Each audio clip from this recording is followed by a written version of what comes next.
Hello everybody, welcome back to SkillWeb. In today's tutorial, I will show you how to preview in InDesign. So let's begin the video.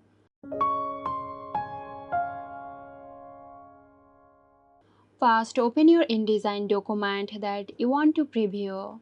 Go to the bottom of the Tools panel on the left side of the screen. Click on the Skin Mode button.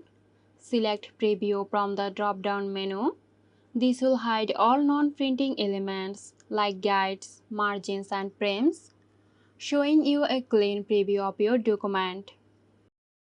Alternatively, you can use the keyboard shortcut. Press W on your keyboard to quickly toggle between normal and preview mode. So that's it. I hope this video helped you out.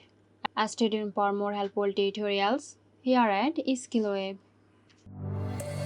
This video is sponsored by Zerosoft. Zerosoft offers graphic design, UI UX design, digital marketing and web development. Elevate your brand with Zerosoft today. For more details, check the description box.